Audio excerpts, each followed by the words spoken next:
Welcome. My name is Natasha Sherman, and I am your host. My guest today is Paul Ressler.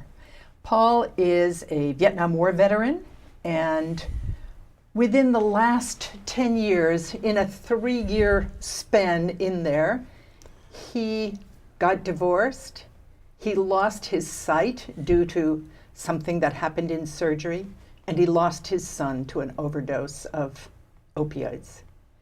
So I'm not sure how anyone survives that and comes through the other side, but not only has he survived, he is on a mission. And part of his mission has to do with providing people with access to Naloxone so that they can revive somebody who has overdosed.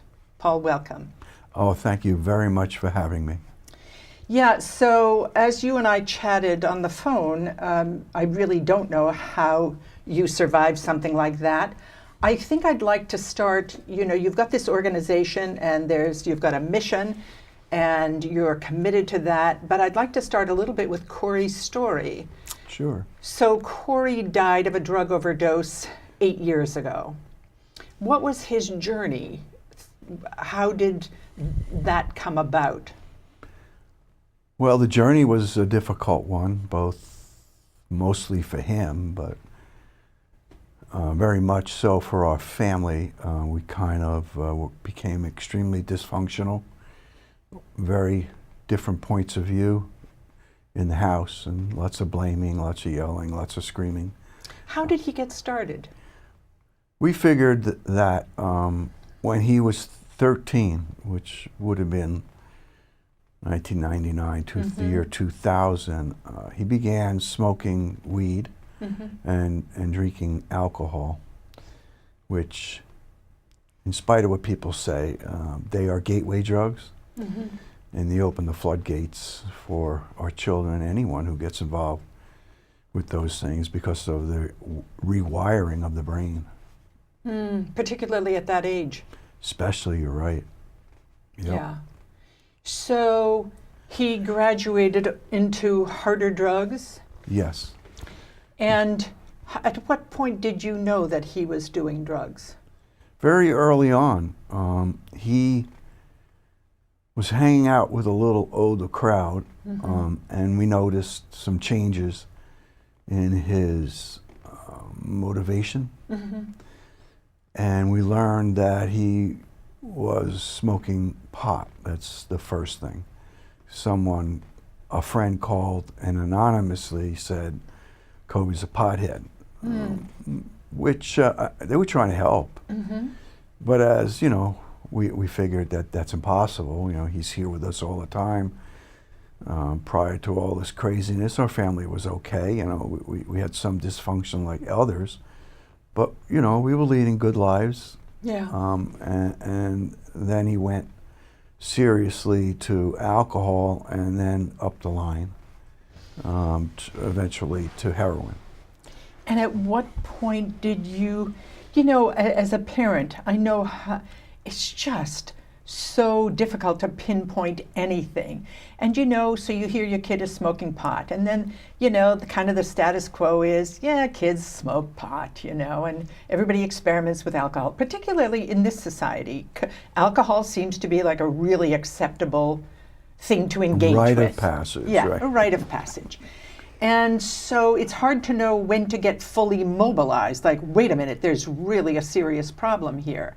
At what point did that happen? We mobilized very early on. We took him, to see a psychiatrist and psychologist, and we went over the issues he had and tried to identify any one thing that caused him to look for pleasure outside of the normal ways to get pleasure, and we couldn't find a reason, nor could any of the professionals. And as hard as we tried, we just could not slow the train down. Just couldn't do it. He went to oxys, legal first, and then illegal oxys, and when they became too expensive, he went to heroin. And that's the normal normal line that addicts are on, and the reason we have this horrible epidemic. Yeah. You know, I interviewed someone who is a recovering addict, I don't know, 35 years or something, and he's been counseling for 30 years. And he said, you know, it's real simple. It makes you feel good. And we all want to feel good. And at 13, you don't have the systems in place, the self-development, Correct. to see it as a huge issue. At some point, did he see it as a problem and admit that it was a problem? Way too late. And his admission, was not as demonstrative as I think it should have been. So he liked using drugs. Yeah. He liked getting high. Yeah. And although the great amount of pain it caused him and then us, because he was arrested several times, he was in jail several times. And can you imagine, sitting in court and watching your son come into court in an orange jumpsuit and staring at you and mouthing curse words and trying to blame the police for his issue? It was just a catastrophe. And I'll never forget it. I can visualize it right now. It was just a horrible experience. I can sort of imagine, but I don't even want to, Yeah.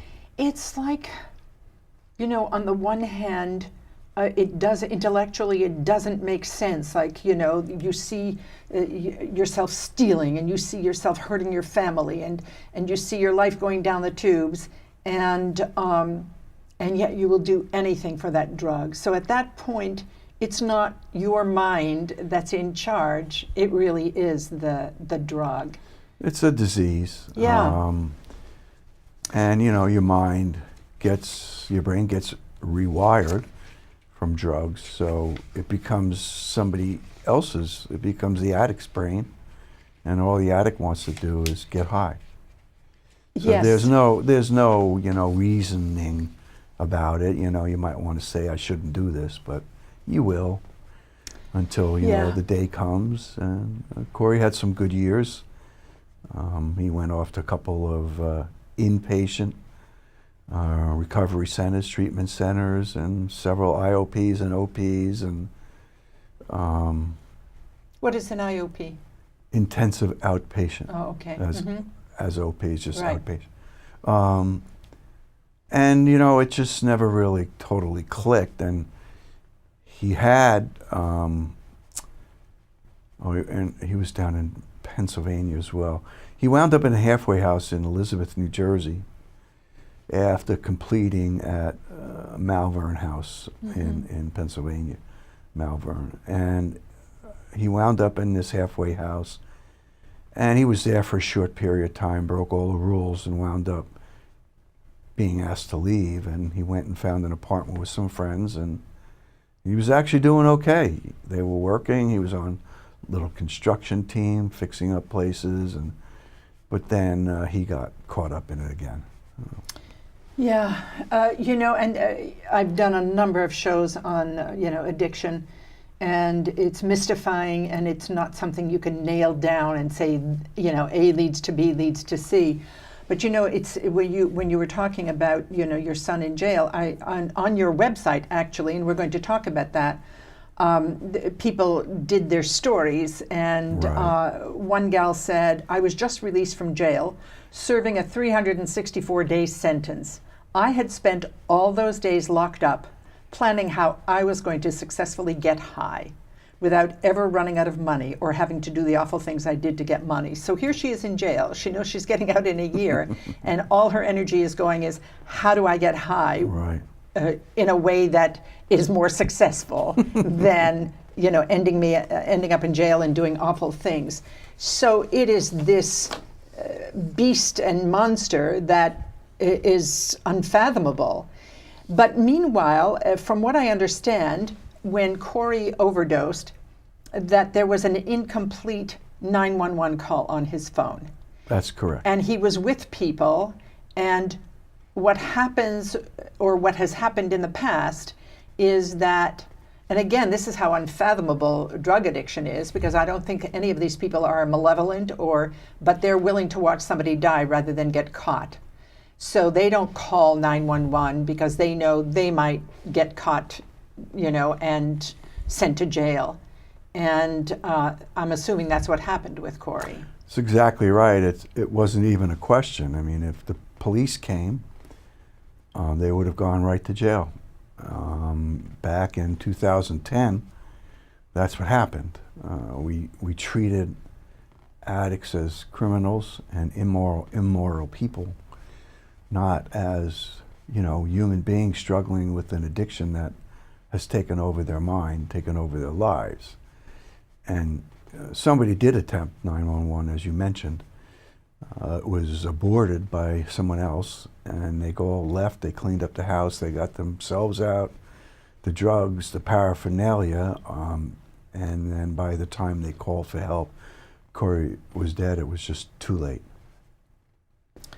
It's, as a parent, I mean, I could only imagine that I would be inflamed and enraged and devastated. But that has changed in terms of the law. Tell me about that. Sure. The Overdose Prevention Act, which was signed into law on May 2nd, 2013 by Governor Christie, offered two really good ideas. The first one was, if you were in the company of someone who was overdosing, you could call 911 and not have to worry about being arrested. You would not go to jail. You would get sent home, and of course there'd be an attempt, have some intervention. Yes. And the second part of that was Naloxone, currently referred to today as Narcan. Naloxone is a medication which will reverse an overdose. Right. So you've started this organization called TOPAC, the Overdose Prevention Agency Corporation. It's a private nonprofit agency dedicated to educating community members about the Overdose Prevention Act and providing training in the administration of the overdose reversal medication Naloxone. So this has become your mission because people's lives literally can be saved on the spot. And I've had people on the show whose lives have been saved by Naloxone. Right. So is there, so you're trying to get who should have Naloxone? Well, that's a wonderful question. In my mind, with the way the epidemic is continuing, I believe everyone should. Could I get a little drink of my water? Yes, Kinda absolutely. drying up here. Let me sorry just to reach. Absolutely. interrupt. Here's your. No, absolutely. Okay. Keep it straight. Doing good. Okay.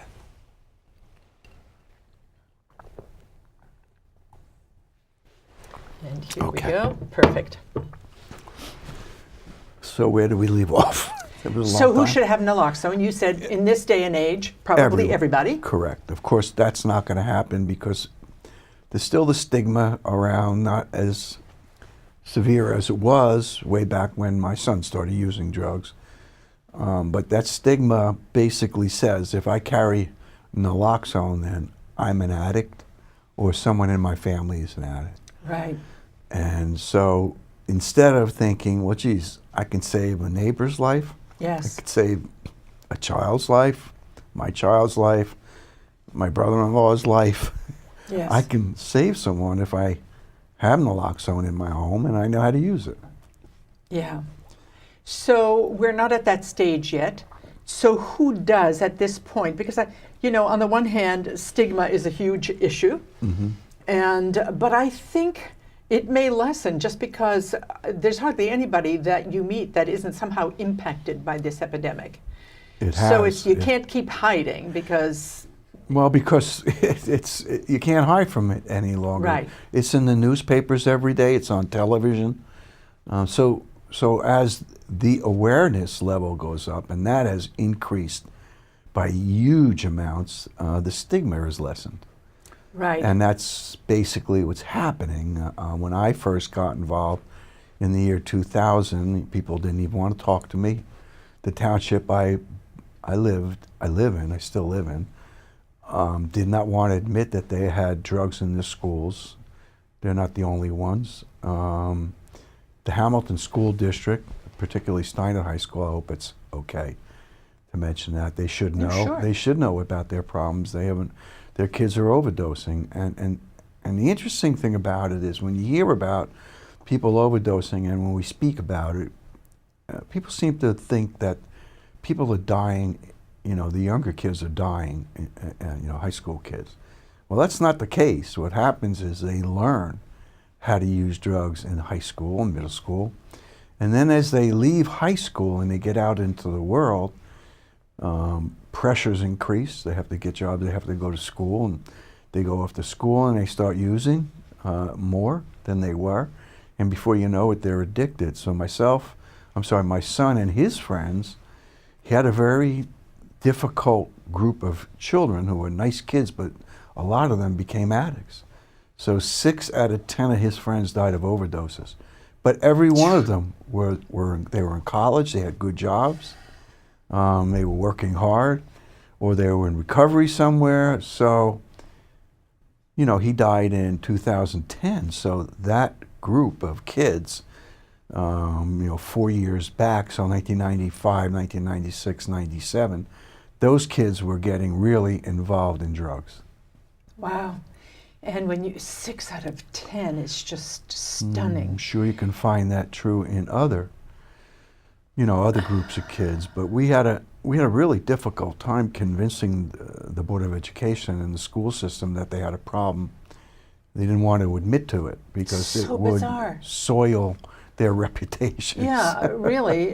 How about soiling the lives of human beings? You got it. So it's interesting. The battle was a great one. Let me put it to you that way. I want to talk to you a little bit about that, but I was, you can't deny this. And I was watching something on some news program the other day, and I think it was West Virginia. I don't want to be bad-mouthing West Virginia, but I think it was. And they were saying that currently there's about every 10 hours somebody dies of an overdose. Every 10 hours. Mm-hmm. And that the coroner's office is so backed up that they can't release bodies for weeks at a time. They had to hire refrigeration trucks. West Virginia has the highest percentage of overdoses per, I think it's 100,000. I don't have the exact amount, but that area has turned out to be a very difficult area with regard to drugs. And here's the thing. You could say, oh, that's West Virginia, but West Virginia is part of the rest of the country. It's happening elsewhere. It's just the percentage may be a little higher now. It's happening everywhere in this country and all over the world. So before we talk a little bit more about your organization and then who should be using naloxone, I want you to do a demonstration for me about how easy it would be. Okay. So you're not even sighted. You can't even see, and you can do this. So. Oh yeah. I do it. I practice a lot doing training, so it's secondhand nature. There's 4 methods of administering naloxone. One is the old-time one with a syringe and a vial to pull down. Either they come in, I think, in 1 milligram and 10 milligram vials. So you pull down enough and you just pop the person in the arm. So it's just subcutaneous. Yes. It's not intravenous. No. Okay. So that's the first one, and the interesting thing is that naloxone's been around over 4 decades. And people say to me, man, this is a great invention. Who invented this recently? I said, Max Fishman was the man who invented naloxone for cancer patients. That was to use to help with cancer patients who were receiving a lot of painkillers. Right. And the naloxone was kept around, or actually included in some of those painkillers. So if someone overdosed, they had at least naloxone in their system. So eventually it developed.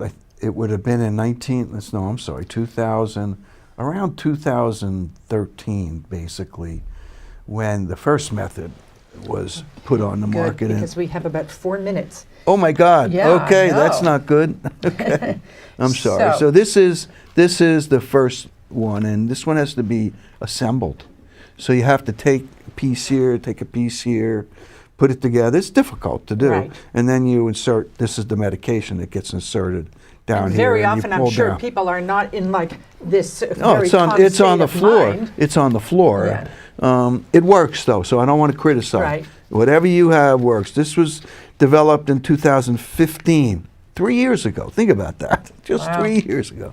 This is a nasal spray. Right. This was created by Adapt. It's already assembled, and it's it's a little tiny thing that I have pretty big hands, and this I have a difficult time sometimes with this. I know how to use it, so Yes. so this goes in the nose, and there's a plunger here, Yes. and it should work. Let's see. There you go. Yeah. You just press that, Right. and you put 4 milligrams into one nostril. It's absorbed into the system through your capillaries, through your membrane. You don't breathe it in. And the last Oh, one, okay, yeah, that's and you don't breathe it in. People don't know that. Okay, yeah, that's important to know because And this is the Evzio kit. This is the one that truly is the easiest to use. It comes with a trainer. I'm going to show you that. And 2 vials. These are 2 milligrams because you inject the muscle, and you don't need as much as you need for the nostril. right. And this comes with a trainer, so people can practice and rehearse, and it tells you exactly what to do. This trainer contains no needle or drug. Okay. If you are ready to use, pull off So you red would safety put guard. this here. Okay. So you pull this off. If Yeah. not to inject, place black end against out. 5, 4, 3, 2, 1. And that's it. I mean, this is just so much better. Wow, And that's it's a no-brainer. solid This package. trainer And may in be reused closing, for training I can show you that, purposes. you think about who can do this, and just think about the blind guy Yeah, doing this. And exactly. look how fast I can do it, 2 inches. 5, because I know Yeah. how to do it. 3, Yeah. 2. So it is indeed the best way. It's the most expensive, Injection complete. but we Who provide. pays for it? Will insurance pay for this? or- Yes, you have the right insurance that'll cover it with a 0 copay. Okay. So, real quickly, I just want to tell you Yes. about our most recent adventure. We went down to Kensington, which is a part of Philadelphia, city of Philadelphia. It's one of the worst heroin areas in the world. And as a human being and as part of mankind, I'm so embarrassed what we've done in this country. But anyway, so we provide training at a place called the Rock Ministry. And we had a training there. We handed out a box of these. And about 60 days later, they've had 30 reversals. They saved 30 30 lives. lives They've been given saved. another chance. So Wow. we're going back down. We're going to keep training down there. And man, And again, one of the things that needs to happen is, just because you bring somebody back doesn't mean they're going to stay Right. clean. So Exactly. then there's the next step, and we've got other people in place and, we're doing what we can about that. But the fact is that you can save a life, 30 in 60 days, is unbelievable. yes, it is. And why aren't these things paid for? As expensive as they are, it's very telling that we as a society don't put much of a value on a human life. We don't. And as a result of that, I mean, if my son had this available and it cost me $4,000 and it saved his life, wow, it's a miracle. Yes. Well, So how much does that cost? these cost about $3,500, 2 of them in a box. Right. However, the company, Kaleo, does a wonderful job at making them accessible. Like, I get them donated to our organization. Right. We've been working with Kaleo for 4 years. So they donate them, and they allow me to use them where I think they'd be best used. Uh-huh. So that's why we were in Kensington. Yes. And basically, they work. But like you said, you got to be ready to get them into treatment somehow or Yes. other. Yes, so there has to be collaboration. Yes, You're yes. just the first step. Absolutely. So we have 3 minutes left. what's your, like, I wave my magic wand, you know, you're on this mission, I wave my magic wand, and let's not go to we don't want anyone on drugs, but what would happen with your mission for your organization? Well, for my organization, this is our mission. We're not big enough. We get no funding from the government. We have to individually raise with donations. So our mission is simply this, you know, to go out and train and educate the public about the Overdose Prevention Act. However, as I've witnessed this epidemic, because I've witnessed it from 1999 actually, and I've watched how government has ignored the need to eliminate opiates from, you know, availability of them. And as a result of that, you know, the big insurance company, especially Purdue Pharma, came out with these OxyContins, and they told doctors that there's only a 1% chance of someone becoming addicted. Of course, it was a major lie, and it has caused society a great deal of problems, with lots of money being, you know, thrown out the door and down the toilet, where they're multimillionaires, billionaires now. Billionaires, and lives are being devastated. Yeah, well, day by day, moment by moment. they're being sued by lots of places, and they're changing their method, and I believe they're going to actually shut down. So my solution is very different. I don't think that prevention works. I don't think that treatment works. I don't think we have the answer. I truly believe that the answer is in medical research.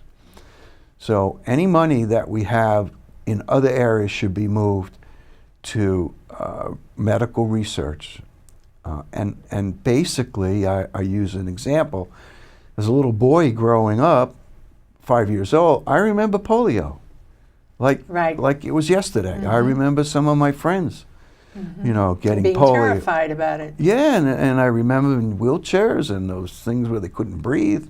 And Dr. Jonas Salk came up with not a vaccine, but a solution, you know, the Salk vaccine. And so, guess what? Oh, it is a vaccine. I don't know why I said it. Anyway. So why can't we find a solution for this?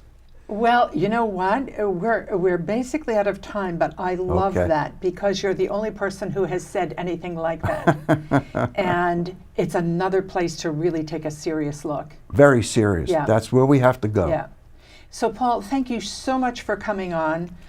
Thank you for being who you are and coming through whatever you had to come through to get to this point and having this huge commitment. So I wish you lots of luck. And I invite people to check out your organization. Your website is on screen. And, you know, we can touch base maybe in a couple of years, and hopefully your wish will have come true. Well, I don't think I'm going to see that, but I hope keep I hope it happens. Yes. I hope it happens. Yes. And thank you very much for having TOPAC.